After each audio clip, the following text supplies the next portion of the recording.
oleh Ustadz dan seperti biasa akan kita dengarkan kajian terlebih dahulu dan untuk sesi selanjutnya nanti kita akan memanfaatkan untuk sesi tanya jawab insyaallah taala.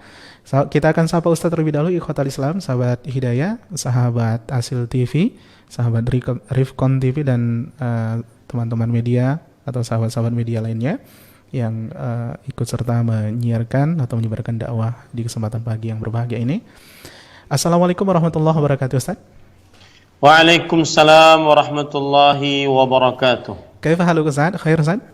Alhamdulillah baik, semoga seluruh para pendengar Radio Hidayah 103.4 FM Pekanbaru Riau, para pemirsa Asil TV dan juga Rifqan TV dan seluruh kaum muslimin yang mengikuti kajian ini dalam keadaan sehat walafiat. Allahumma amin. Amin ya rabbal alamin. Ikhwatal Islam rahimakumullah.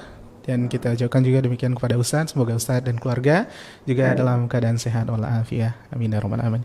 Ikhwatal Islam rahimakumullah, sebagaimana telah Anda informasikan tadi, judul kajian atau tema kita kali ini dengan judul ya, dahsyatnya hari Arafah. Dan kita langsung persilakan kepada guru kita Ustaz Ahmad Zainuddin Al-Banjari hafizahullah taala. Falyatafaddal maskur. Assalamualaikum warahmatullahi wabarakatuh. Bismillahirrahmanirrahim. Innal hamdalillah nahmaduhu wa nasta'inuhu wa nastaghfiruh wa na'udzu billahi min shururi anfusina wa sayyiati a'malina. من يهده الله فلا مضل له ومن يضلل فلا هادي له وأشهد أن لا إله إلا الله وحده لا شريك له وأشهد أن محمدا عبده ورسوله يا أيها الذين آمنوا اتقوا الله حق تقاته ولا تموتن إلا وأنتم مسلمون يا أيها الناس اتقوا ربكم الذي خلقكم من نفس واحدة وخلق منها زوجها وبث منهما رجالا كثيرا ونساء واتقوا الله الذي تساءلون به والأرحام إن الله كان عليكم رقيبا يا أيها الذين آمنوا اتقوا الله وقولوا قولا سديدا يصلح لكم أعمالكم ويغفر لكم ذنوبكم ومن يطع الله ورسوله فقد فاز فوزا عظيما أما بعد فإن أصدق الحديث كتاب الله وأحسن الهدي هدي محمد صلى الله عليه وعلى آله وسلم وشر الأمور محدثاتها وكل محدثة بدعة وكل بدعة ضلالة وكل ضلالة في النار. Alhamdulillah, kita bersyukur pada Allah Subhanahu wa taala pada hari ini, hari Selasa pagi 7 Dzulhijjah 1441 Hijriah, kita dimudahkan oleh Allah Subhanahu wa taala untuk duduk bersama di dalam sebuah kajian Islam ilmiah tematik rutin setiap Selasa pagi bersama Radio Hidayah 103.4 FM dan juga Asil TV dan Rifqan TV dan bersama kaum muslimin yang saya cintai karena Allah, membahas ayat-ayat suci Al-Quran dan hadis-hadis Rasul sallallahu alaihi wa ala alihi wasallam. Salawat dan salam semoga selalu Allah berikan kepada Nabi kita Muhammad sallallahu alaihi wa ala alihi wasallam, pada keluarga beliau, para sahabat, serta orang-orang yang mengikuti beliau sampai hari kiamat kelak. Dengan nama-nama Allah yang husna dan sifat-sifatnya yang ulia, kita berdoa, Allahumma inna nas'aluka ilman nafi'an wa rizqan tayyiban wa amalan mutaqabbala. Wahai Allah, sesungguhnya kami mohon kepada Engkau ilmu yang bermanfaat, rezeki yang baik, dan amal yang diterima. Allahumma amin. Ahibati hafizakumullah ta'ala, kaum muslimin yang saya cintai karena Allah Semoga Allah Subhanahu wa taala selalu menjaga kita. Hari ini adalah hari yang ketujuh dari hari-hari paling agung sepanjang adanya dunia, yaitu 10 hari pertama dari bulan Dzulhijjah. Dan hari ini adalah hari Selasa, besok tanggal 8 hari Rabu, kemudian hari Kamis tanggal 9 dari bulan Dzulhijjah yang disebut dengan hari Arafah. Dan hari Arafah adalah hari yang agung yang harus kaum muslimin memahaminya, kemudian meyakininya di dalam hati. Pada kesempatan kali ini, oleh karenanya kita membahas dahsyatnya hari Arafah. Dahsyatnya hari Arafah. Taib, ahibati, hafizakumullah ta'ala, inti dari kajian ini saya akan menyebutkan keutamaan hari Arafah. Apa saja keutamaan hari Arafah di dalam Al-Quran dan juga di dalam hadis-hadis Rasul sallallahu alaihi wa ala alihi wasallam. Yang pertama dari Al-Quran saya sebutkan keutamaannya dulu, kemudian baru dalilnya, baru penjelasannya. Yang pertama, hari Arafah adalah hari yang Allah Subhanahu wa taala menurunkan ayat yang agung, yaitu surat Al-Maidah ayat 3 yang berbunyi Al-yawma akmaltu lakum dinakum wa atmamtu alaikum ni'mati wa raditu lakumul Islam dina. Hari ini kusempurnakan bagi kalian agama kalian dan kusempurnakan atas kalian nikmatku dan kuridai Islam sebagai agama bagi kalian. Ayat ini adalah ayat yang agung. Bahkan orang Yahudi sampai berkata kepada sahabat Nabi Amirul Mukminin Umar bin Khattab radhiyallahu anhu, "Innakum ma'syaral muslimin taqra'una fi kitabikum ayatan law 'alaina ma'syaral yahud nazalat lattakhadna dzalikal yawma 'idan." Yang artinya, sesungguhnya kalian, wahai kaum muslimin, sering membaca di dalam Al-Quran kitab kalian satu ayat. Kalau ayat tersebut diturunkan kepada kami kaum Yahudi, maka niscaya kami akan menjadikan ayat tersebut sebagai hari raya. Maka Umar bin Khattab radhiyallahu anhu, Amirul Mukminin, salah satu khalifah Rashid di zamannya, beliau mengatakan, wa ma tilka, qalu hiya qauluhu ta'ala al-yawma akmaltu lakum dinakum wa atmamtu alaikum ni'mati wa raditu lakumul Islam dina. Kata Umar bin Khattab, apa ayat tersebut? Orang Yahudi berkata, dia adalah ayat al-yawma akmaltu lakum dinakum wa atmamtu alaikum ni'mati wa raditu lakumul Islam dina. Quran surat Al-Maidah ayat 3. Maka Umar bin Khattab radhiyallahu anhu menjawab, wallahi inni la a'lamu fi ayyi yawmin nazalat wa fi ayyi sa'atin unzilat wa aina unzilat wa aina kana Rasulullah sallallahu alaihi wasallam hina unzilat Rasulullah sallallahu alaihi wasallam fina yakhtubu wa nahnu wuqufun bi Arafah.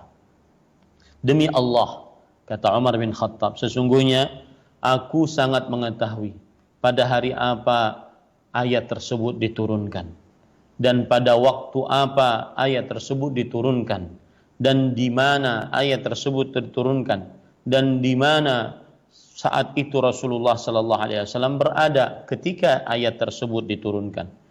Ayat tersebut diturunkan dan Rasulullah sallallahu alaihi wasallam sedang berada di tengah-tengah kami, berkhutbah di hadapan kami, dan kami sedang berwukuf di Arafah.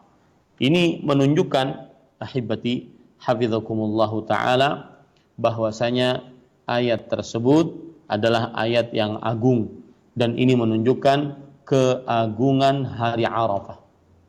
Menunjukkan keagungan hari Arafah, yaitu diturunkannya ayat yang agung yang kalau Yahudi diturunkan kepada mereka ayat tersebut, maka niscaya kaum Yahudi akan menjadikannya sebagai hari raya.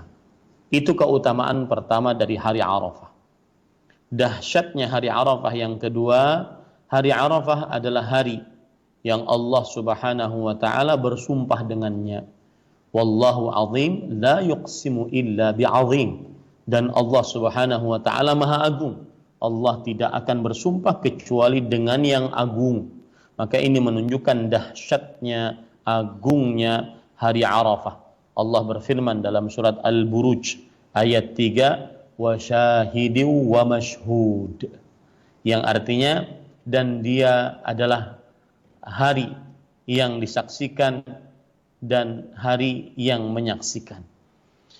Ayat ini surat Al-Buruj ayat 3 dijelaskan oleh Rasulullah sallallahu alaihi wa ala alihi wasallam dalam hadis riwayat Imam Tirmidzi dari sahabat Nabi Abu Hurairah radhiyallahu anhu bahwa Rasulullah sallallahu alaihi wa ala alihi wasallam bersabda, al-yaumul maw'ud yaumul qiyamah wal yaumul mashhud yaumul arafah wasyahidu yaumul jum'ah. Hari yang dijanjikan adalah hari kiamat. Hari yang disaksikan adalah hari Arafah, sedang hari yang menyaksikan adalah hari Jumat. Ini menunjukkan ahibati hafizakumullah taala keagungan dan dahsyatnya hari Arafah, bahwasanya dia adalah hari yang disaksikan oleh Allah dan para malaikatnya. Allah Subhanahu wa taala mendekat kepada hamba-hambanya dan para malaikat Allah Subhanahu wa taala juga mendekat kepada hamba-hambanya. Kemudian yang ketiga, keutamaan dan dahsyatnya hari Arafah adalah dia hari ganjil yang Allah Subhanahu wa taala juga bersumpah dengannya.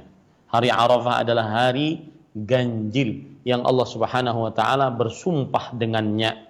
Sebagaimana dalam surat Al-Fajr ayat 3, wasyafa'i wal watr, demi hari genap dan hari ganjil. Demi hari genap dan hari ganjil.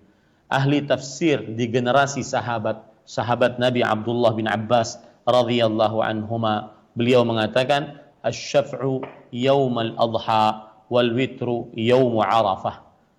Yang dimaksud dengan demi hari genap adalah hari Idul Adha, yaitu tanggal 10 Zulhijjah, hari genap. Dan yang dimaksud dengan hari witir adalah hari ganjil, yaitu hari hari Arafah, maksud saya hari Arafah. Nah, ini menunjukkan ahibati hafizakumullahu taala bahwasanya seorang yang menemui hari Arafah maka berarti dia menemui hari yang agung, ya, menemui hari yang agung. Kemudian yang keempat, dahsyat dan agungnya hari Arafah. Hari Arafah adalah salah satu hari yang ada di dalam bulan suci. Kita tahu pada pertemuan sebelumnya bahwa bulan suci itu adalah bulan Dzulqa'dah, Dzulhijjah, Al-Muharram, dan Rajab. Dan hari Arafah adalah tanggal 9 Dzulhijjah. Berarti dia adalah salah satu hari di dalam bulan suci. Ini yang keempat. Yang kelima, hari Arafah adalah salah satu hari dari hari-hari menunaikan ibadah haji. Bahkan inti ibadah haji pada hari Arafah, yaitu Allah Subhanahu wa taala berfirman dalam surat Al-Baqarah ayat 197, Al-Hajju Ashhurum Ma'lumat. Haji dikerjakan pada bulan-bulan yang sudah dimaklumi, sudah ditentukan. Dan para ahli tafsir mengatakan Ashhurul Haji Syawalun wa Dzulqa'dah wa Dzulhijjah. Bulan-bulan haji dari mulai bulan Syawal, Dzulqa'dah dan Dzulhijjah. Ini menunjukkan keutamaan yang kelima dari hari Arafah. Dahsyatnya hari Arafah, dia adalah salah satu hari dari hari menunaikan ibadah haji. Bahkan dia adalah hari puncaknya ibadah haji. Karena ibadah haji tidak akan sah kecuali dengan berwukuf di Arafah. Kemudian yang keenam, hari Arafah adalah salah satu hari dari hari-hari yang kita sangat-sangat dianjurkan untuk berzikir kepada Allah Subhanahu wa taala, dan Allah Subhanahu wa taala memuji hari-hari tersebut, yaitu surat Al-Hajj ayat 28. Allah Subhanahu wa taala berfirman, liyashhadu manafi'a lahum wa yadhkuru ismallahi fi ayyamin ma'lumat.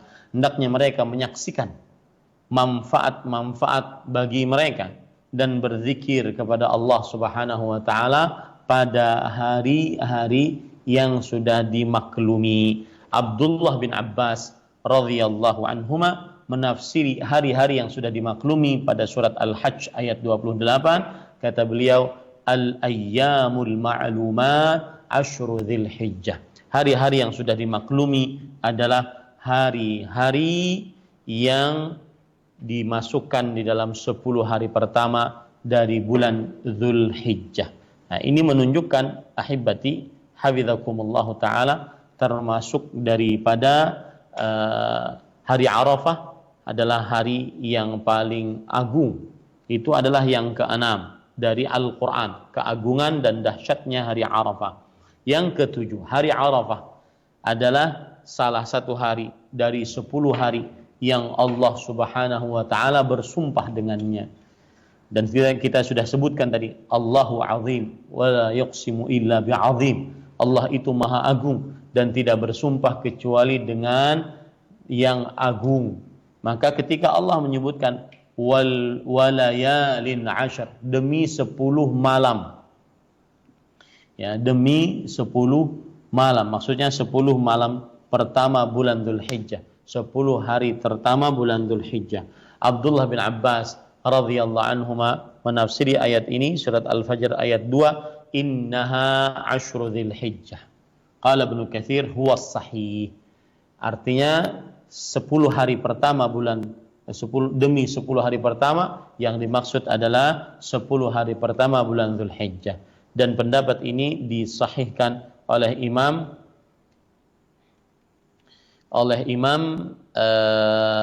Ibnu Katsir rahimahullahu taala. Naam. Ini 7 keutamaan dari keutamaan dan dahsyatnya, agungnya hari Arafah berdasarkan dari Al-Quran dan hadis-hadis Rasul sallallahu alaihi wa ala alihi wasallam. Kemudian ahibati hafizakumullahu taala, kita akan ambil keutamaan hari Arafah berdasarkan hadis Rasul sallallahu alaihi wa ala alihi wasallam. Yang pertama yaitu pada hari Arafah Allah Subhanahu wa taala menjadikan hari Arafah adalah salah satu hari yang beramal saleh di dalamnya lebih disukai oleh Allah Subhanahu wa taala dibandingkan beramal saleh pada selain 10 hari Arafah. Beramal saleh di dalamnya lebih disukai oleh Allah Subhanahu wa taala. Sebagaimana hadis yang diriwayatkan oleh Imam Ibnu Hibban dari Jabir radhiyallahu an, Rasulullah sallallahu alaihi wasallam bersabda, "Ma min ayyamin afdalu 'indallah min ayyami ashri Dzulhijjah." Tidak ada hari-hari yang paling utama di sisi Allah dibandingkan 10 hari pertama bulan Dzulhijjah. ya, dibandingkan 10 hari pertama bulan Dzulhijjah. Bahkan kemudian Rasulullah SAW mengatakan hunna afdalu min iddatihinna jihadan fi sabilillah. 10 hari pertama beramal, 10 hari pertama bulan Dzulhijjah lebih utama dibandingkan hari-hari berjihad di jalan Allah Subhanahu wa taala. Kemudian Rasulullah SAW bersabda, "Wa ma min yaumin afdalu 'indallah min yaumi Arafah." Dan tidak ada hari-hari yang lebih utama di sisi Allah Subhanahu wa taala dibandingkan hari Arafah. Nah, dan hari Arafah adalah salah satu hari dari 10 hari pertama bulan Dzulhijjah. Ini menunjukkan keutamaan pertama dari hadis Rasul sallallahu alaihi wasallam, agungnya, dahsyatnya hari Arafah adalah hari Arafah, hari yang paling utama di sisi Allah untuk beramal saleh di dalamnya, karena dia termasuk 10 hari pertama bulan Dzulhijjah. Kemudian ahibati hafizakumullahu taala, yang kedua, hari Arafah adalah hari yang agung, hari yang dahsyat, karena Allah Subhanahu wa taala turun pada hari Arafah. Allah Subhanahu wa taala turun mendekat kepada hamba-hambanya, terutama yang berwukuf di Arafah pada hari Arafah. Hal ini sebagaimana hadis Rasul sallallahu alaihi wa ala alihi wasallam yang sahih dalam hadis riwayat Imam Muslim dari Aisyah radhiyallahu anha, Rasulullah sallallahu alaihi wasallam bersabda, "Wa innahu la yadnu," sesungguhnya Allah Subhanahu wa taala mendekat kepada hambanya, yaitu maksudnya pada hari Arafah. Ini yang kedua, Allah mendekat kepada hamba-hambanya pada hari Arafah, mendekat dengan kedekatan yang hakiki. Meskipun Allah mendekat, wala yakhlu minhul arsy, dan arsy tidak kosong dari Allah Subhanahu wa taala. Allah Subhanahu wa taala mendekat dengan kedekatan hakiki kepada hamba-hambanya, dan arsy-nya tidak kosong dari Allah Subhanahu wa taala, sebagaimana yang dijelaskan oleh para imam yang akan saya bahas nanti. Kemudian yang ketiga, keutamaan, dahsyatnya, agungnya hari Arafah berdasarkan hadis Rasul sallallahu alaihi wasallam.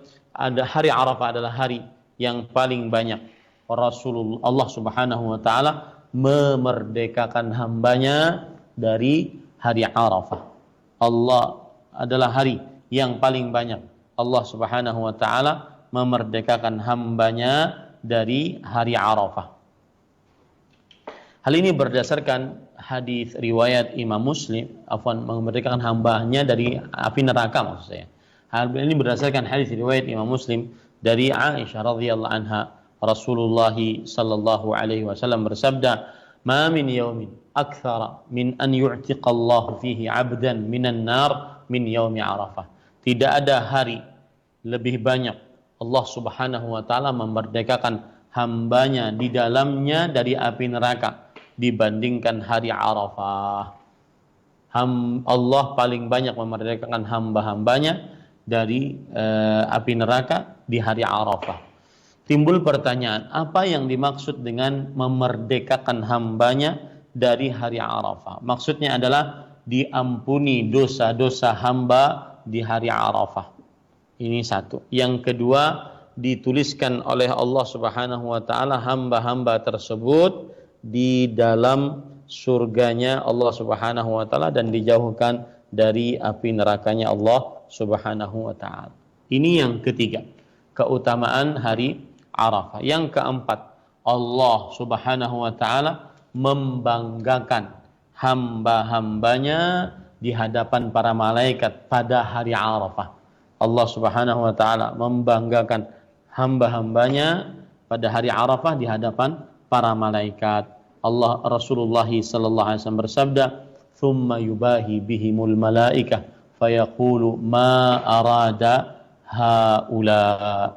Kemudian Allah Subhanahu wa taala membanggakan hamba-hambanya di hari Arafah di hadapan para malaikatnya. Kemudian Allah Subhanahu wa taala berfirman kepada para malaikatnya, wahai para malaikatku, apa yang mereka inginkan? Ya, apa yang mereka inginkan. Dijelaskan oleh para ulama rahimahumullahu taala apa yang dimaksud dengan apa yang mereka inginkan. Ya.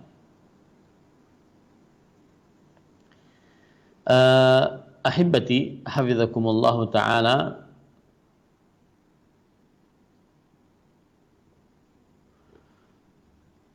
yang dimaksud dengan apa yang mereka inginkan kita ambil dari penjelasan para ulama rahimahumullah. Di antaranya dijelaskan oleh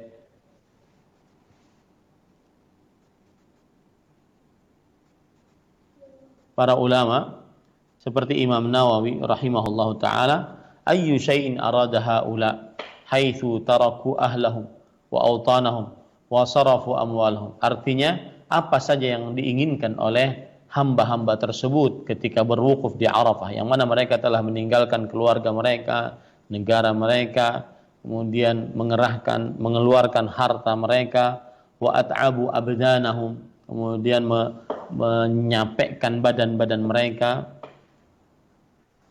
ma aradu illa al-maghfirah. Tidak ada yang diinginkan oleh hamba-hamba tersebut kecuali ampunan, ridha, keridhaan dari Allah, kemudian kedekatan dengan Allah, kemudian bertemu dengan Allah.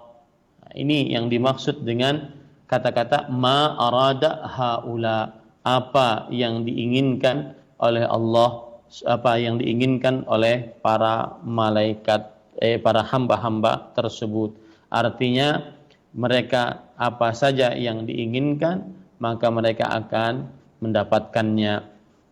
Imam Ibn Utsaimin rahimahullahu taala menjelaskan, yaqulu subhanahu wa ta'ala ma arada haula, apa yang diinginkan oleh mereka, yakni syai'un aradu min maji'ihim, ayyu syai'in aradu min maji'ihim ila hadzal makan, ayyu syai'in, apa saja yang mereka inginkan ketika mereka datang ke tempat ini. Kata Imam Ibn Utsaimin rahimahullah, yuridu bidzalik an yatafaddal alaihim birrahmah wal maghfirah wa i'ta'uhum su'alahum. Mereka, Allah Subhanahu wa taala menginginkan dari perkataan tersebut adalah Allah memuliakan mereka dengan merahmati mereka, mengampuni dosa-dosa mereka, dan mengabulkan permintaan-permintaan mereka. Itu yang dimaksud dengan ma arada haula. Ini menunjukkan keutamaan yang keempat dari dahsyatnya, agungnya hari Arafah, yaitu Allah Subhanahu wa taala membanggakan para orang-orang yang berwukuf di Arafah di hadapan para malaikatnya, dan Allah menjanjikan kepada mereka ampunan, keridhaan, rahmat, dan memberikan pengabulan atas apa yang mereka inginkan.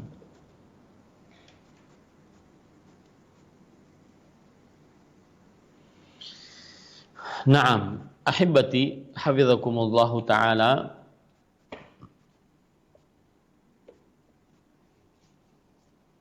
dan pada hadis-hadis yang saya sebutkan tadi bahwa Allah mendekat kepada hambanya, maka dekat, al-qarib atau al-qurb atau ad-dunu, itu adalah salah satu sifat Allah Subhanahu wa taala yang berupa sifat fi'liyah, yaitu berupa sifat perbuatan yang tetap bagi Allah Subhanahu wa taala berdasarkan Al-Qur'an, hadis.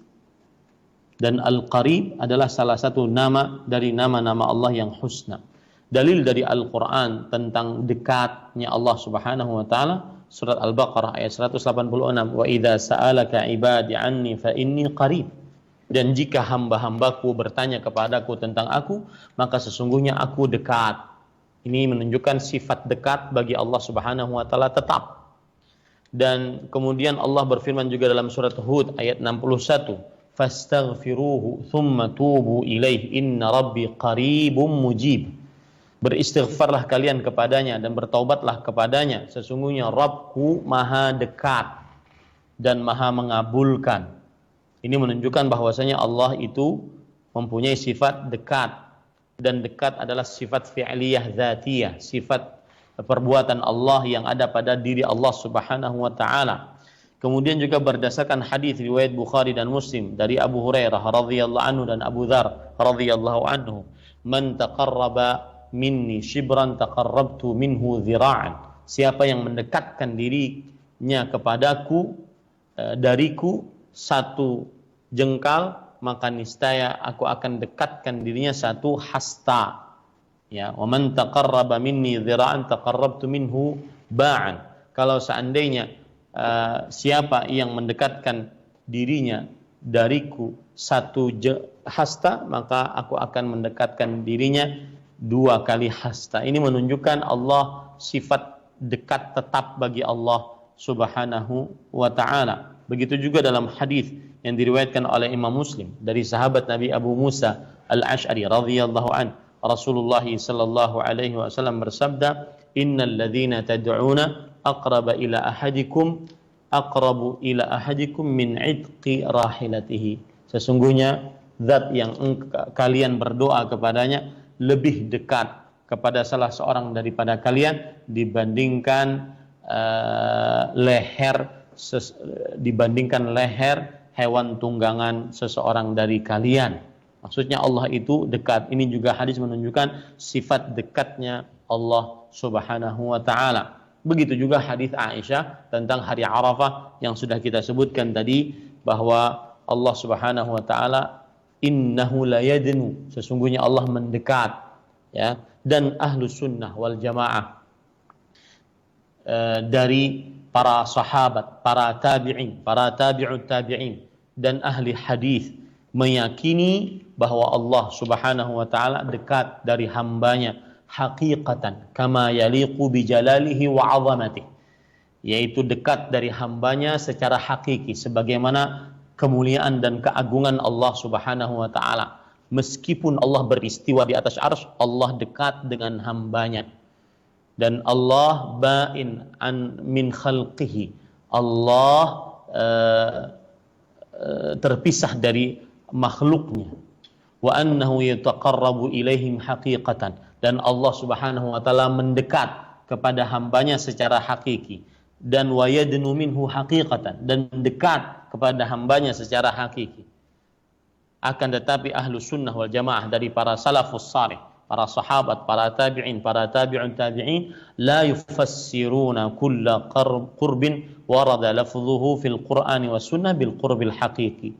Tetapi ahlu sunnah wal jamaah tidak menafsirkan setiap kedekatan yang disebutkan dekat, kata dekat di dalam Al-Quran atau hadis Rasul sallallahu alaihi wasallam dengan kedekatan yang hakiki. Faqad yakunul qurbu qurbul malaikah wa dzalika hasba siyaqil lafz.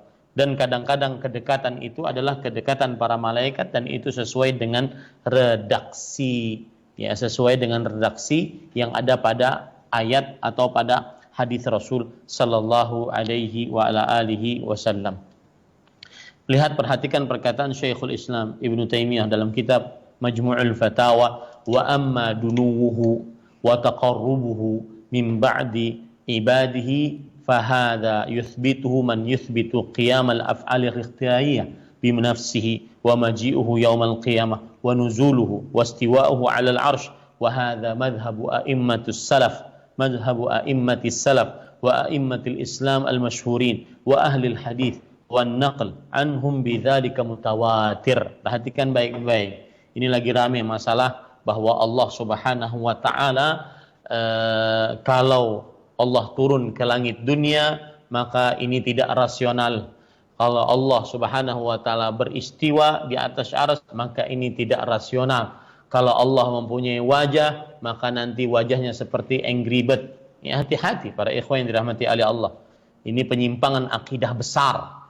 Penyimpangan akidah yang sangat menyimpang dari akidah ulama ahlus sunnah, dari para sahabat, para tabi'in, para tabi'ut tabi'in. Beliau mengatakan yang artinya tadi, adapun kedekatan Allah dari hamba-hambanya maka atau dari sebagian hamba-hambanya, maka ini ditetapkan. Siapa saja yang menetapkan tegaknya perbuatan-perbuatan Allah Subhanahu wa taala yang Allah pilih dengan dirinya sendiri, dan siapa saja yang menetapkan kedatangan Allah pada hari kiamat, wa jaa rabbuka wal malaku saffan saffa, dan Allah Subhanahu wa taala Rabbmu datang dan juga para malaikat berbaris-baris, dan sifat dekatnya Allah ditetapkan oleh orang yang menetapkan turunnya Allah ke langit dunia di sepertiga malam terakhir, beristiwanya Allah di atas arsy, dan ini adalah mazhabnya para imam dari para salafus saleh, para sahabat, para tabi'in, para tabi'ut tabi'in, dan ini adalah mazhabnya para imam Islam yang masyhur, ahli hadis, dan juga perkataan-perkataan mereka tentang hal ini sudah mutawatir. Ini hati-hati ya para ikhwan yang dirahmati oleh Allah Subhanahu wa taala.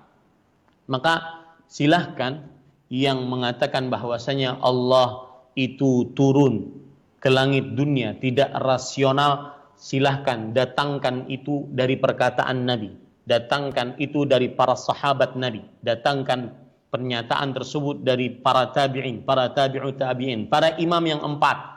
Tidak akan pernah bisa mendatangkan, karena itu bukan akidah mereka.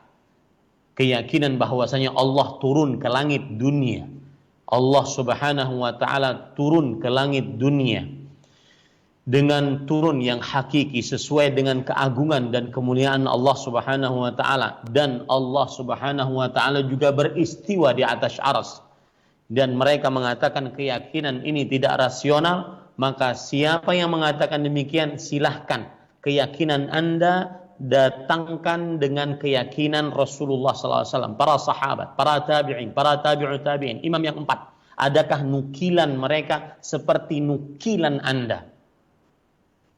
Ini ahibati hafizakumullahu ta'ala.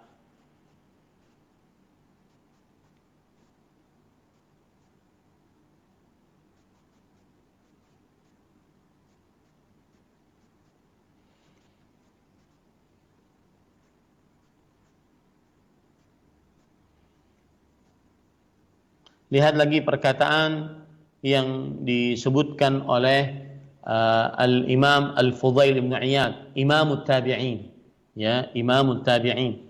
Beliau sudah menyinggung masalah ini, bahwasanya kedekatan Allah Subhanahu wa taala adalah kedekatan hakiki. Saya akan nukilkan perkataan beliau.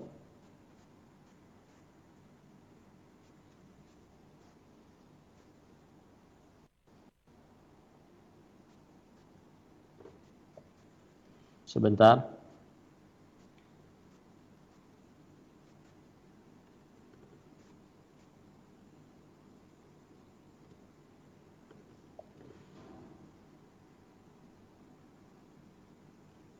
Saya perhatikan perkataan beliau.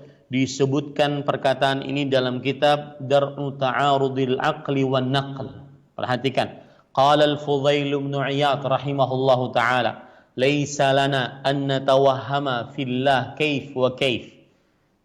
Tidak boleh bagi kita untuk menyangka tentang zat Allah Subhanahu wa taala bagaimana. Kok bagaimana bisa Allah mendekat, bagaimana bisa Allah membanggakan.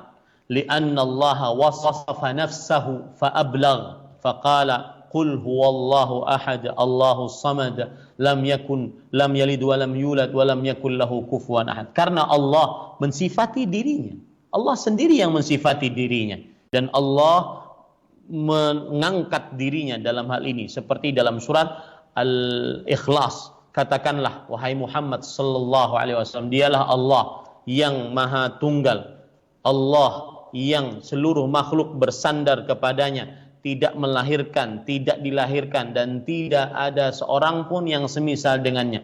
Fala sifata ablaghu mimma wasafa Allah azza wa jalla bihi nafsahu. Maka tidak ada sifat yang lebih dalam dibandingkan dari apa yang Allah Subhanahu wa taala sifati tentang dirinya. Wa kullu hadha an-nuzulu wad-dhahiku wa hadhihi al-mubahat wa hadha al-ittila' kama syaa an yanzil wa kama syaa an yubahi wa kama syaa an yattali' wa kama syaa an yadhhak falaysa lana an natawahhama anna kaif wa kaif.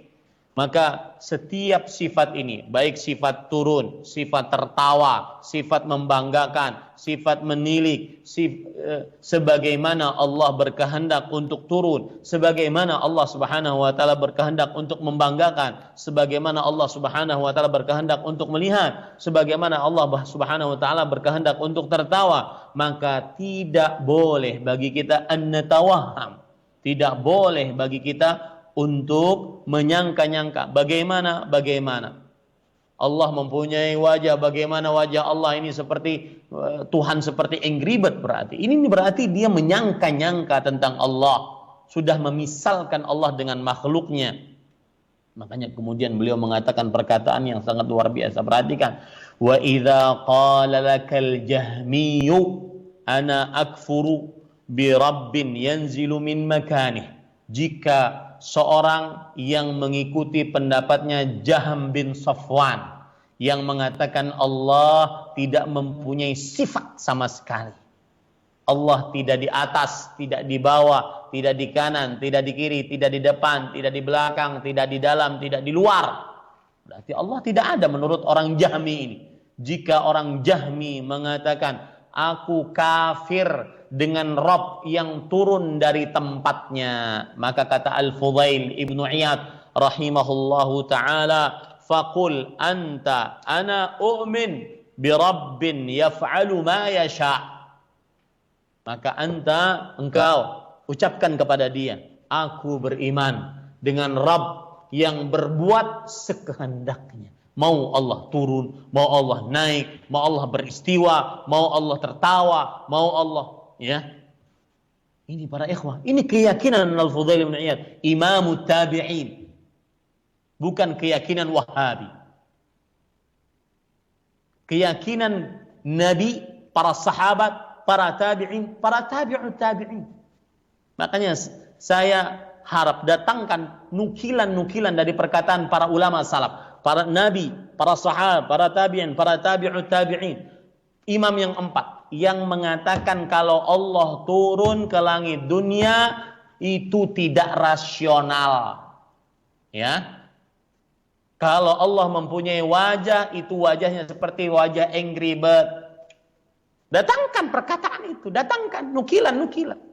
Karena akidah ini warisan.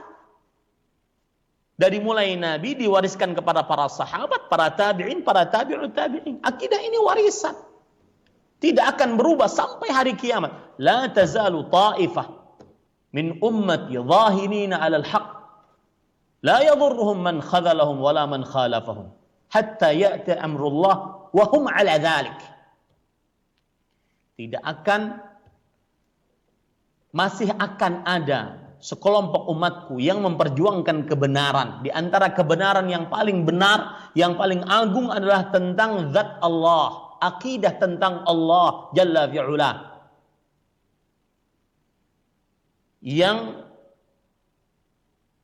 memperjuangkan kebenaran, tidak akan membahayakan mereka orang yang menyelisihi mereka.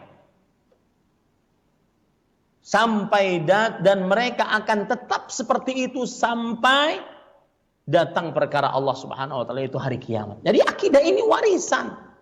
Dari mulai Nabi mewariskan kepada para sahabat, para tabi'in, para tabi'ut tabi'in, kepada imam yang 4 sampai ulama-ulama rabbani, bukan ulama-ulama ahli kalam yang mengatakan bahwasanya sifat Allah tidak rasional. Ini ahibbati hafizakumullahu taala. Nah, kemudian selanjutnya, ahibbati hafizakumullahu ta'ala, termasuk keagungan dari untuk penomorannya, silahkan nomorin sendiri ya. Tadi sudah mungkin saya agak lupa penomorannya. Penomoran dari keagungan hari Arafah dari hadis Rasul sallallahu alaihi wasallam, di antaranya yaitu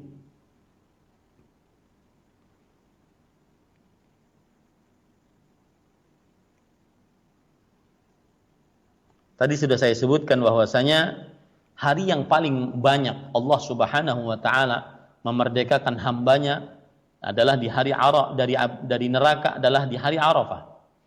Di antaranya dalil yang juga menunjukkan akan hal ini adalah hadis riwayat Imam Ibnu Hibban dari Jabir yang sudah saya sebutkan tadi. Tambahannya adalah falam yura yaumun aktsaru itqan minan nar min yaumi Arafah. Tidak pernah terlihat hari paling banyak Allah Subhanahu wa taala memerdekakan hambanya dari neraka dibandingkan hari Arafah. Ya, dibandingkan dari hari Arafah. Nah, ini termasuk keutamaan dari hari Arafah.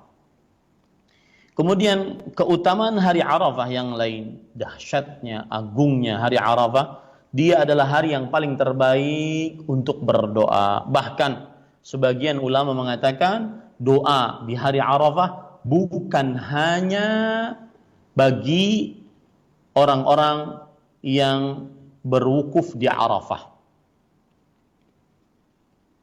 Ya, bukan hanya orang-orang yang berwukuf di Arafah. Sebentar.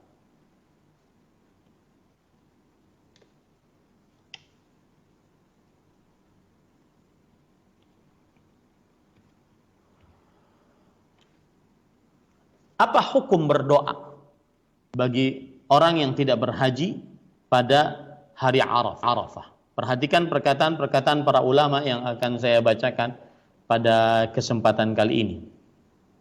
Apa hukum berdoa bagi orang yang tidak berhaji di hari Arafah? Maka para ikhwan yang dirahmati oleh Allah, Rasulullah sallallahu alaihi wasallam bersabda dalam hadis riwayat Imam Tirmidzi dari Abdullah bin Amr bin As radhiyallahu anhuma. Nabi Muhammad sallallahu alaihi wasallam bersabda, khairud du'a du'a'u yaumi Arafah. Sebaik-baik doa, doa pada hari Arafah. Sebaik-baik doa, doa pada hari Arafah. Disebutkan juga di dalam kitab Muwatta Malik, dihasankan oleh Imam Albani rahimahullahu taala, yaitu sebuah hadis mursal dari Talhah bin Ubaid bin Quraiz, afdalud du'a du'a'u yaumi Arafah. Seutama-utama doa, doa hari Arafah. Para ulama rahimahumullahu taala berbeda pendapat tentang apakah berdoa pada hari Arafah ini khusus untuk bagi yang sedang berwukuf di Arafah, yang berwukuf di Arafah di tanah Arab sana, ataukah dia umum? Ya, artinya keutamaan berdoa itu berkaitan dengan tempat ataukah berkaitan dengan hari? Keutamaan berdoa berkaitan dengan tempat atau berkaitan dengan hari. Maka perhatikan perkataan Al-Baji, seorang ulama dari mazhab Maliki, dalam kitab Al-Muntaqa Syarhul Muwatta, beliau mengatakan afdhalud du'a yaumi Arafah. Seutama-utama doa pada hari Arafah, yakni aktsiriz zikr. Aktsaruz zikr barakatan wa a'zamuhu thawaban wa aqrabuhu ijabatan, yaitu zikir yang paling berkah, paling besar pahalanya, paling dekat pengampunannya, yaitu berzikir dan berdoa pada hari Arafah. Zikir yang paling berkah, paling besar pahalanya, dan juga paling dekat pengabulan doanya, yaitu berzikir dan berdoa pada hari Arafah. Kemudian beliau mengatakan, wa yuhtamal an yurida bihil haju khassah, dan dimungkinkan ini maksudnya adalah orang yang menunaikan ibadah haji secara khusus. Lianna ma'na du'a yaumi Arafah fi haqqihi yasih, karena makna doa pada hari Arafah pada hak orang yang berhaji itu berarti benar adanya. Wa bihi yakhtas, dan ini khusus bagi mereka. Wa in nusifa al-yawm fil jumlah bi yaumi Arafah fa innahu yusafu bi fi'lil haji fi. Dan kalau disifati hari secara umum yaitu hari Arafah, maka sesungguhnya disifati dengan melakukan ibadah haji di dalamnya. Intinya Al-Baji rahimahullahu taala menganggap bahwasanya hari berdoa pada hari Arafah paling utama adalah khusus bagi orang-orang yang menunaikan ibadah haji. Berdoa pada hari Arafah paling utama bagi orang-orang yang menunaikan ibadah haji. Kemudian ahibati hafizakumullah taala, di sana ada perkataan yang lain dikatakan oleh Imam Ibnu Qudamah rahimahullahu taala dalam kitab beliau Al-Mughni. Qala Al-Qadhi Iyad rahimahullah berkata, wala ba'sa bit ta'rif ashiyat Arafah bil amsar, ai bi ghairi Arafah. Yang dimaksud ketika Rasulullah SAW bersabda, khairud du'a yaumi Arafah, sebaik-baik doa adalah doa hari Arafah. Yang dimaksud di sini hari Arafah adalah hari Arafah dimanapun berada. Nah, ini menunjukkan bahwa berdoa baik yang menunaikan ibadah haji ataupun yang tidak menunaikan ibadah haji, yang penting pada hari Arafah dua-duanya adalah doa yang dikabulkan, doa yang sebaik-baiknya. Sebagaimana Al-Athram berkata, sa'altu Aba Abdillah ay al-Imam Ahmad an at-ta'rif fil amsar yajtami'una fil masjid yawm Arafah, qala arju alla yakuna fihi bas qad fa'alahu ghairu wahid. Kata Imam Ahmad rahimahullahu taala, beliau bertanya tentang orang-orang berdoa pada hari Arafah. Mereka berkumpul di masjid di hari Arafah. Maka kata Imam Ahmad, aku berharap ini tidak mengapa, ya, telah dikerjakan oleh orang-orang ulama-ulama salaf terdahulu tidak sedikit. Kemudian Al-Hasan mengatakan, awwalu man 'arrafa bil Basrah Ibnu Abbas rahimahumullahu taala, wa qala Ahmad awwalu man fa'alahu Ibnu Abbas wa Amr ibn Huraith. Yang pertama kali mengerjakan berdoa di hari Arafah, ya, selain di wukuf di Arafah adalah Abdullah bin Abbas di kota Basrah. Kemudian juga Amr ibn Huraith rahimahullahu taala. Al-Hasan dan juga Bakr dan juga Thabit dan juga Muhammad bin Wasi' berkata, kanu yashhaduna al-masjida yauma Arafah. Mereka pergi ke masjid pada hari Arafah. Artinya selain orang yang menunaikan ibadah haji. Dan Imam Ahmad mengatakan, la ba'sa bihi innama huwa du'a wa zikrullah. Tidak mengapa, sesungguhnya dia adalah doa dan berzikir kepada Allah Subhanahu wa taala. Lalu ditanya Imam Ahmad, tafa'aluhu anta? Qala ama ana fala. Adapun aku tidak mengerjakannya. Ya, adapun aku tidak mengerjakannya. Kemudian diriwayatkan dari Yahya bin Ma'in annahu hadara ma'an nas ashiyata Arafah. Yahya bin Ma'in rahimahullah seorang ulama ahli hadis, peneliti hadis. Beliau ikut hadir bersama manusia di masjid pada hari Arafah. Ini menunjukkan bahwa terjadi khilaf di antara para ulama bahwa berdoa di hari Arafah, seutama-utama berdoa adalah berdoa di hari Arafah. Apakah itu adalah khusus untuk orang yang menunaikan ibadah haji, ataukah orang yang tidak menunaikan ibadah haji juga dianjurkan untuk berdoa pada hari Arafah? Wallahu alam. Apabila ada orang yang berdoa pada hari Arafah dan dia tidak menunaikan ibadah haji, maka semoga dia juga mendapatkan keutamaan untuk berdoa dan doa yang paling utama, yaitu di hari Arafah. Sedikit lagi para ikhwan yang dirahmati oleh Allah Subhanahu wa taala, termasuk keutamaan hari Arafah adalah para malaikat rahimahumullahu taala dosa-dosa diampuni pada hari Arafah. Sebagaimana hadis riwayat Imam Ibnu Hibban dan hadisnya dihasankan oleh Imam Albani rahimahullahu taala, meskipun dosanya banyak. Siapa yang berwukuf di Arafah, maka diampuni dosa-dosanya. Sebagaimana hadis yang diriwayatkan oleh Imam Ibnu Hibban dari Abdullah bin Umar radhiyallahu anhuma, amma wuqufuka ashiyata Arafah fa inna Allah yuhbitu ila as-sama'i dunya fayubahi bikumul malaikah wa yaqulu ibadi ja'uni syu'than min kulli fajjin 'amiq yarjuna rahmati falau kanat dhunubukum ka'adadir ramal kaqataril matar aw kazabadil bahr la ghafartuha afidu ibadi maghfuran lakum wa liman syafa'tum lah. Artinya, adapun wukufmu pada hari Arafah, sesungguhnya Allah turun ke langit dunia, Allah membanggakan kalian di hadapan para malaikat, lalu Allah berkata, hamba-hambaku mendatangiku dalam keadaan penuh dengan debu dan lusuh dari setiap penjuru dunia yang dalam. Mereka berharap rahmatku. Kalau seandainya dosa-dosa kalian seperti jumlah pasir-pasir, atau seperti jumlah rintikan hujan, atau seperti buih-buih di lautan, niscaya aku akan ampuni seluruhnya. Keluarlah kalian dari Arafah dalam keadaan dosa-dosa kalian sudah diampuni dan doa-doa kalian dikabulkan oleh Allah Subhanahu wa taala.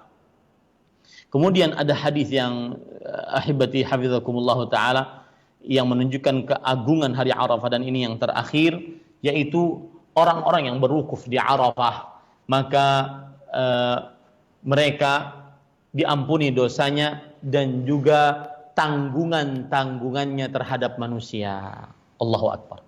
Tanggungan-tanggungannya dihalalkan oleh Allah Subhanahu wa taala terhadap manusia. Lihat hadis yang diriwayatkan oleh Imam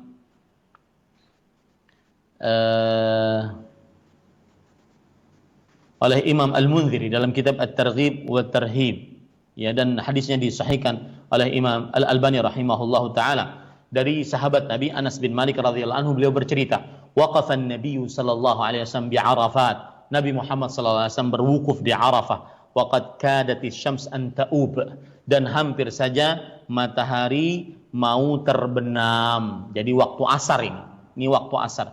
Kemudian Nabi Muhammad sallallahu alaihi wasallam bersabda, "Ya Bilal, ansit liyan nas." Wahai Bilal, diamkan manusia agar mendengar perkataanku. Kemudian Bilal berkata, "Ansitu li Rasulillah sallallahu alaihi wasallam fa ansatan nas." Maka kemudian Bilal berseru, "Wahai manusia, diamlah." Rasulullah sallallahu alaihi wasallam ingin berkata, "Diamlah, dengarkan perkataan Rasulullah sallallahu alaihi wasallam." Maka orang-orang pun, para sahabat pun diam. Kemudian Rasulullah sallallahu alaihi wasallam bersabda, "Ma'syaran nas." Wahai manusia, ini kepada orang-orang yang sedang berwukuf di Arafah. Atani Jibril alaihi salam anifan.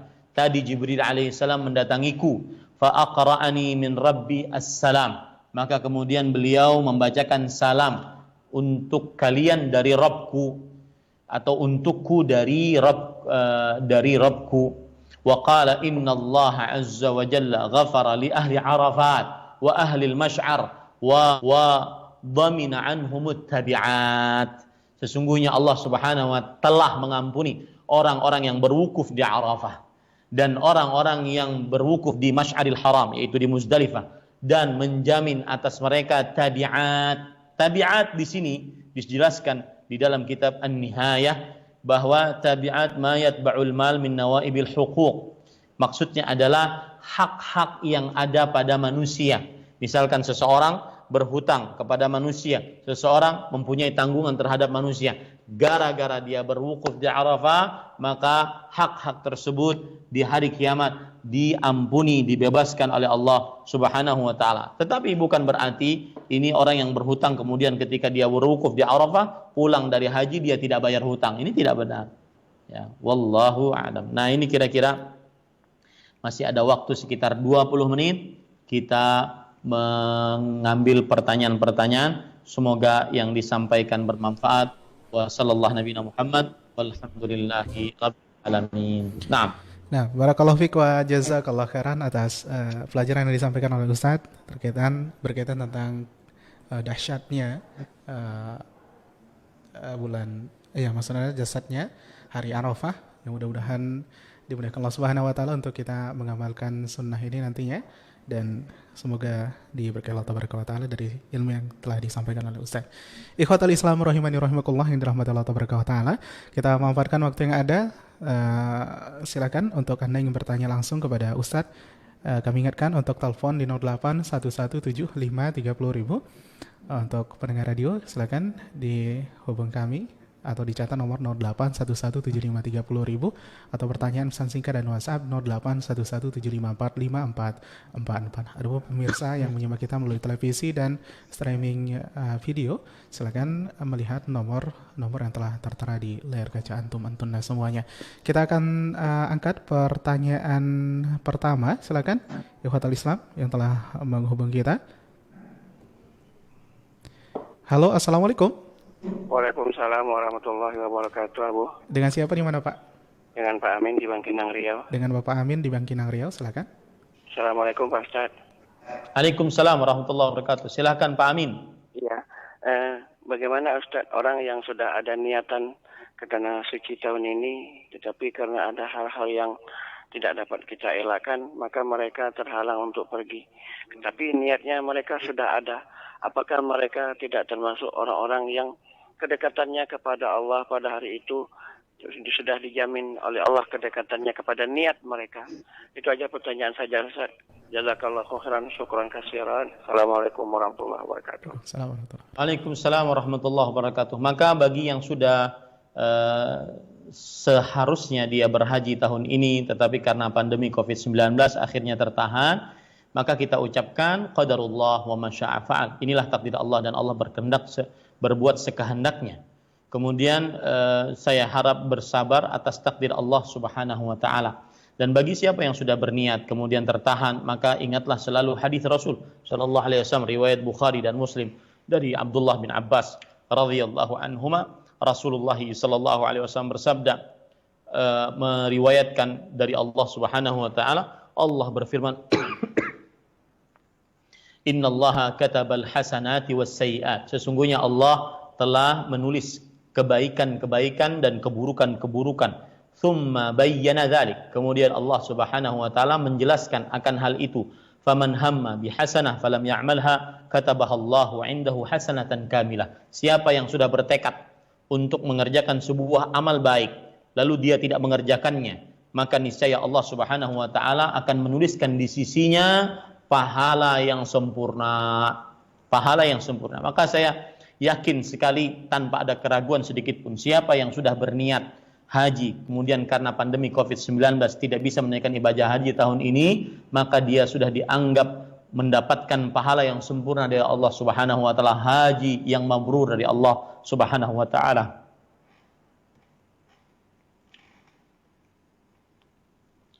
Wa in hamma biha fa amilaha katabahallahu indahu 10 hasanat ila 700 dhif ila adhafin katsirah.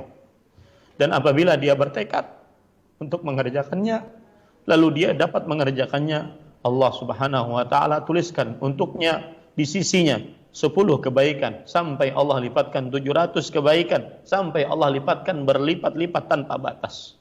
Ini adalah keagungan dan kemurahan rahmat Allah Subhanahu wa taala. Memang sedih ketika seorang sudah bertekad untuk menunaikan ibadah haji, akan tetapi karena takdir Allah terjadinya pandemi COVID-19, maka mudah-mudahan siapa saja yang sudah bertekad, dia akan mendapatkan pahala haji mabrur dari Allah Subhanahu wa taala. Wallahu a'lam. Nah, kemudian sebelum pertanyaan yang kedua, saya ingin mengingatkan ada satu hal yang terlewat tadi, penting padahal, dan satu hal ini menjadi tekad kita untuk mengerjakannya pada hari Kamis yang akan datang, yaitu hari Kamis depan. Sekarang ini hari Selasa, Rabu, Kamis depan tanggal 9 Dzulhijjah, dan termasuk keutamaan hari Arafah yang belum saya sebutkan, terlewat tadi karena mau cepat-cepat untuk masuk ke dalam sesi pertanyaan, yaitu berpuasa pada hari Arafah. Ini menunjukkan keagungan hari Arafah. Berpuasa pada hari Arafah menghapuskan dosa 2 tahun, 1 tahun sebelumnya, 1 tahun setelahnya. Dan Rasulullah sallallahu alaihi wasallam bersabda dalam hadis riwayat Imam Muslim, ketika beliau ditanya tentang keutamaan hari Arafah, beliau mengatakan yukaffirus sanatal madhiyah was sanatal qadilah. Menghapuskan dosa yang 1 tahun yang telah lalu dan 1 tahun yang akan datang. Maka sangat dianjurkan untuk berpuasa pada hari Arafah, di hari Kamis, dan sebarkan sunnah ini, karena ini sunnah sudah mulai hilang di tengah kaum muslimin atau kalah pamor di tengah kaum muslimin dengan puasa-puasa bid'ah. Puasa di bulan Rajab, puasa di pertengahan bulan Sya'ban. Padahal hadisnya hadis-hadis yang lemah. Ya. Sedangkan ini hadis riwayat Muslim, hadis sahih, kita harus sebarkan. Kita harus sebarkan puasa hari Arafah ini agar kita pertama mendapatkan pahala puasa, yaitu 1 tahun yang telah lalu, 1 tahun yang akan datang diampuni dosa. Yang kedua, pahala menyebarkan sunnah. Yang ketiga, pahala memerangi bid'ah, puasa-puasa yang tidak ada contohnya dari Rasulullah sallallahu alaihi wasallam. Allahu a'lam. Na'am. Barakallahu fiik wa jazakallahu khairan atas jawabannya Ustaz. Semoga Bapak Amin yang bertanya juga dapat mendengarkan dengan jelas. Ikhwatul Islam rahimani rahimakumullah, kita angkat pertanyaan penelpon berikutnya di 08117530.000. Halo, assalamualaikum. Halo. Halo, assalamualaikum. Bisa diangkat volume teleponnya Ibu? Oke, udah aku kencing. Silakan. Saya mau tanya.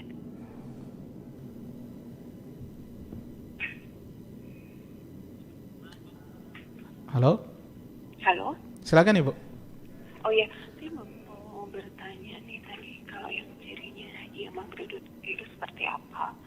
Dan sebaiknya untuk jemaah haji menyembelih hewan kurbannya di Arab kah, di Mekah gitu, atau di tanah airnya?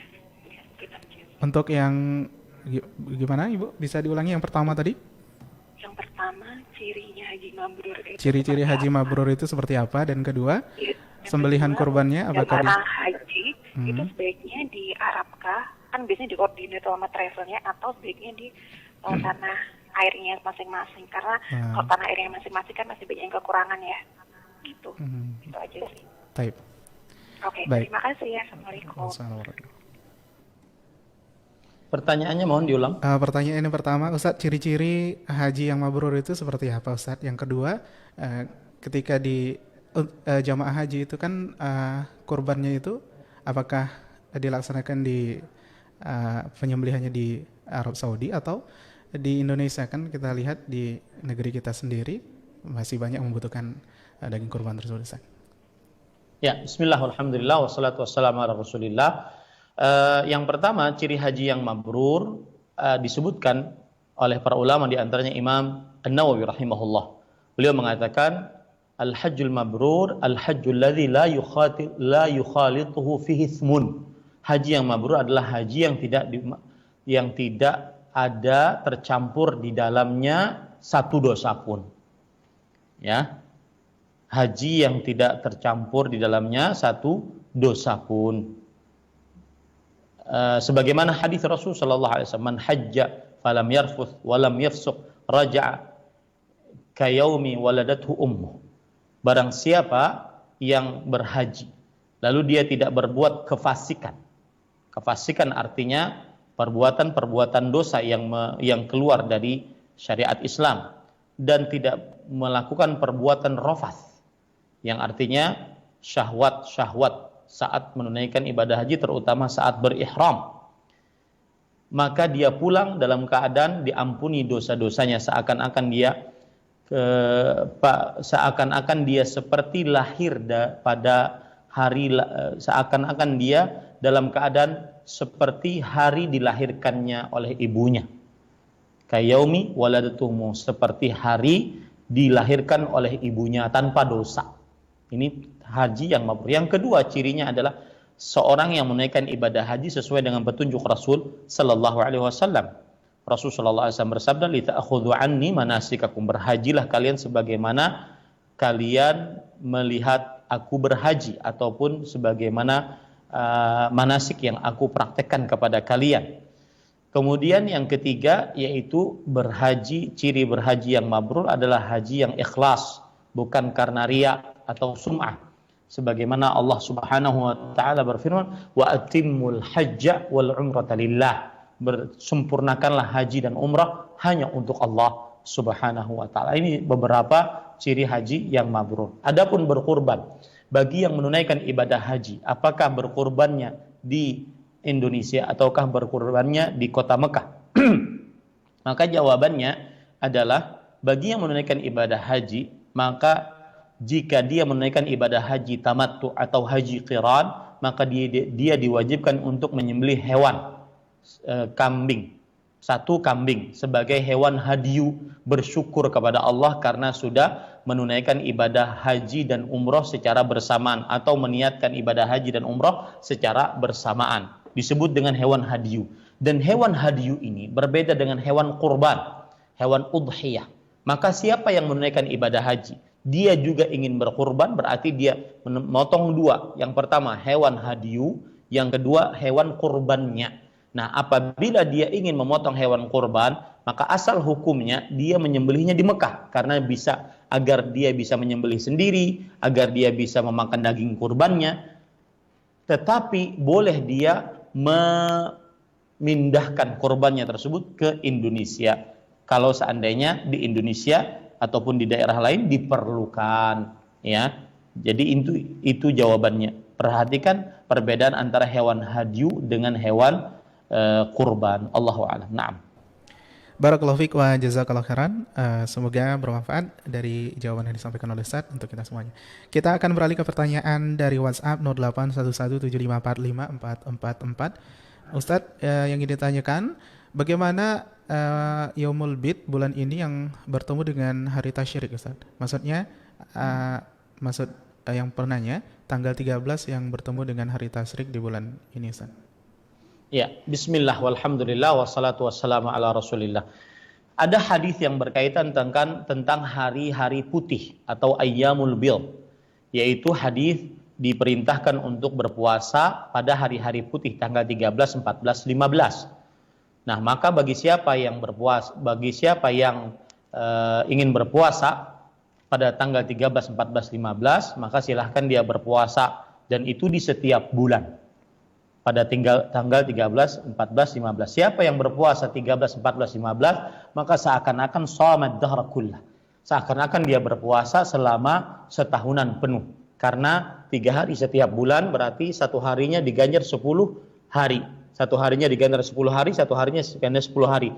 Berarti 3 hari sama dengan 30 hari berpuasa. Kalau dia kerjakan setiap bulan berarti dia seperti berpuasa selama setahun. Baik. Kemudian di hari-hari tasyrik adalah 11, 12, 13 Zulhijjah.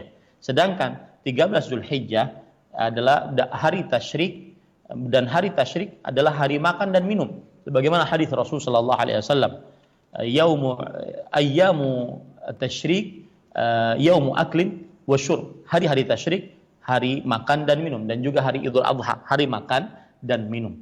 Nah, ini bagaimana para ikhwah? Maka jawabannya adalah, kalau seandainya orang yang kebiasaan berpuasa 13, 14, 15, kemudian karena bulan Zulhijjah adalah hari tasyrik tanggal 13-nya, maka dia bisa berpuasa 14, 15, 16 sebagai qadha atas hari tasyrik tersebut. Wallahu a'lam. Naam. Syukran kasiran, jazakallahu khairan atas jawabannya, Ustaz. Berikutnya dari WhatsApp kembali di 081175454444. Ustaz, anak ikut kurban di Pekanbaru, sementara orang tua anak ikut berkurban di Bukit Tinggi, Sumatera Barat. Lalu orang tua saya mengirimkan kurbannya yang dibuat dalam bentuk lauk atau sambal dan makanan lainnya. Apakah boleh anak memakan makanan tersebut? Jazakallahu khair. Boleh, sangat boleh sekali. Ini begini, hewan-hewan yang disembelih itu bermacam-macam. Hewan-hewan yang disembelih bukan karena kesalahan, tetapi karena bersyukur dan ibadah, maka ini daging-dagingnya boleh dimakan. Seperti misalkan sembelihan akikah karena kelahiran anak, sembelihan kurban karena hari Idul Adha, hari raya Idul Adha, sembelihan walimatul urus karena pernikahan. Ini daging-daging boleh dimakan. Ya, sembelihan-sembelihan ini boleh dimakan dagingnya karena itu merupakan ibadah dan kesyukuran. Ada sembelihan hewan hadyu karena berhaji, maka ini juga boleh dimakan. Adapun sembelihan-sembelihan yang mana sembelihan tersebut